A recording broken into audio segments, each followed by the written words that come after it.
Bapak Ibu yang terkasih di dalam Tuhan, mari kita tundukkan kepala dan kita berdoa sebelum kita belajar mengenai kebenaran firman Tuhan.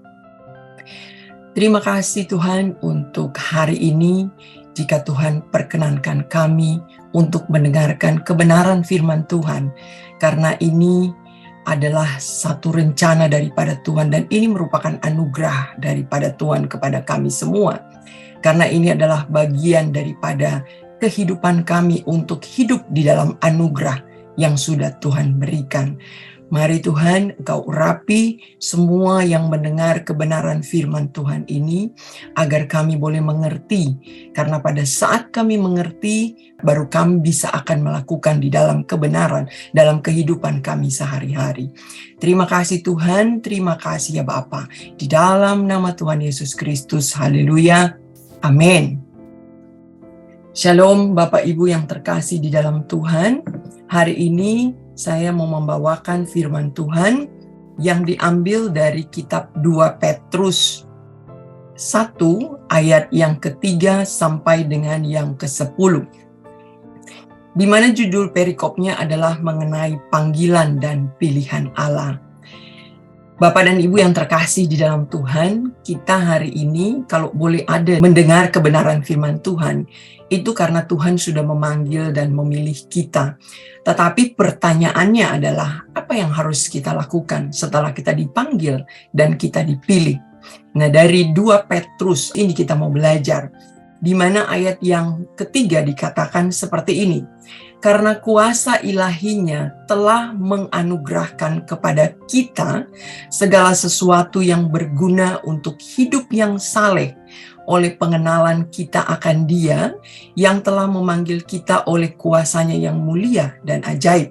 Ayat yang keempat, dengan jalan itu Ia telah menganugerahkan kepada kita janji-janji yang berharga dan yang sangat besar. Kita garis bawahi janji-janji yang berharga dan yang sangat besar. Supaya olehnya atau oleh janji-janji itu, kamu boleh mengambil bagian dalam kodrat ilahi dan luput dari hawa nafsu duniawi yang membinasakan dunia.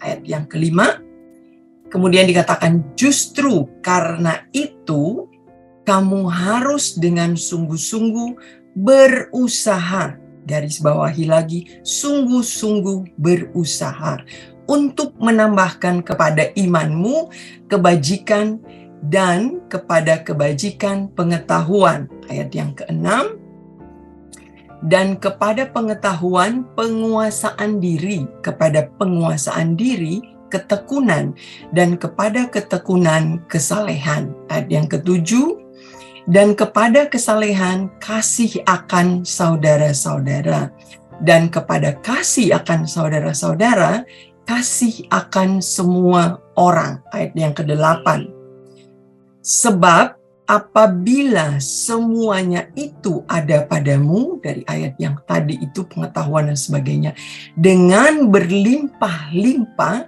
kamu akan dibuatnya menjadi giat dan berhasil dalam pengenalanmu akan Yesus Kristus Tuhan kita. Ayat yang ke-9.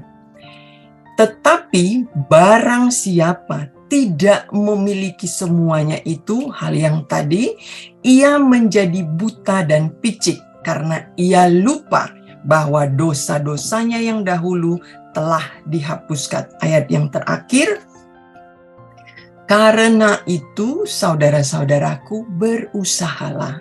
Sekali lagi dikatakan berusahalah sungguh-sungguh supaya panggilan dan pilihanmu makin teguh.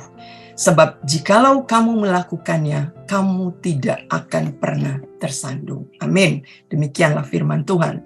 Jadi Bapak Ibu, dari firman yang tadi kita dengar, kita tahu bahwa anugerah itu adalah pemberian Tuhan. Kita tidak berusaha, tapi itu merupakan pemberian Tuhan. Jadi itu adalah merupakan bagian daripada Tuhan. Jadi kenapa Tuhan memberi kita anugerah? Dari ayat ini jelas dikatakan agar supaya Bapak Ibu, kita ini boleh hidup saleh atau hidup benar, hidup di dalam kebenaran, hidup di dalam anugerah itu yang sudah Tuhan berikan kepada kita. Kenapa? Karena ternyata Tuhan memberi anugerah supaya kita hidup dalam anugerah itu, karena supaya kita boleh menikmati janji-janji yang sangat besar dan sangat berharga yang Tuhan berikan. Jadi Bapak dan Ibu, kita ini boleh ambil bagian dalam kodrat ilahi dan luput dari hawa nafsu duniawi. Nah, kemudian kalau tadi itu bagian daripada Tuhan memberikan kepada kita anugerah, sekarang adalah bagian daripada kita yang harus hidup dalam anugerah yang Tuhan sudah berikan. Jadi dikatakan tadi, saya minta garis bawahi adalah berusaha sungguh-sungguh. Tidak hanya berusaha saja, tapi berusaha sungguh-sungguh. Yang pertama adalah hidup untuk melakukan perbuatan baik. Dan bukan hanya situ saja. Yang membawa ke dalam poin saya yang kedua adalah kita harus memiliki pengetahuan tentang cara hidup yang bijaksana.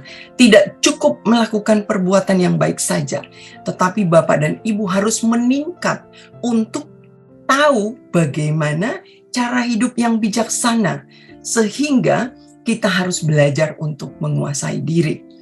Setelah belajar untuk menguasai diri, hal ini tidak gampang, tetapi kita harus bertahan dalam kesusahan, bertahan pada saat kita melakukan hal-hal yang Tuhan mau kita lakukan.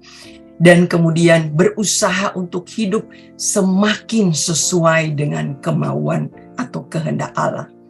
Dan kemudian poin yang keenam dikatakan bahwa belajar untuk mengasihi saudara-saudara kita yang seiman.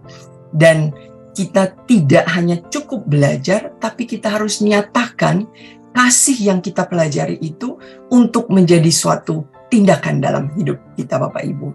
Nah, kalau kita hidup dalam anugerah ini, melakukan 7 hal yang saya katakan tadi, kita akan ada akibat pada saat kita melakukan.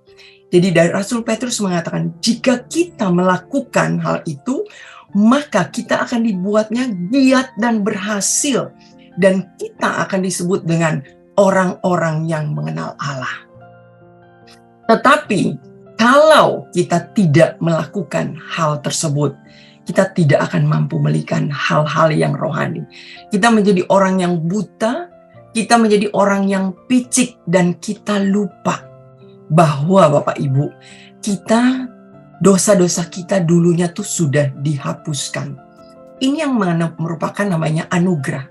Kita tidak melakukan apa-apa, tetapi Tuhan memberikan kepada kita. Tuhan lebih dulu melakukan kepada kita. Jadi sepatutnya lah kita ini harus berusaha sungguh-sungguh supaya panggilan kita, pilihan daripada Tuhan kepada kita, anugerah yang sudah Tuhan berikan kepada kita, itu makin teguh, Bapak Ibu.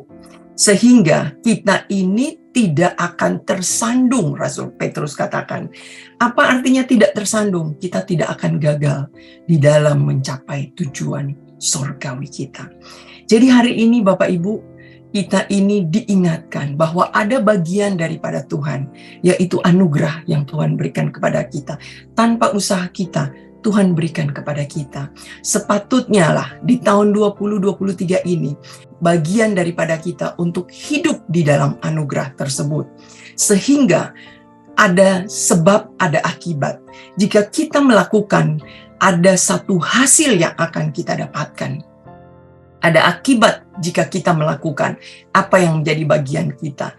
Sehingga janji-janji itu kita akan dapatkan dan kita tidak akan pernah tersandung. Dan kita akan sampai menjadi seperti yang Tuhan kehendaki.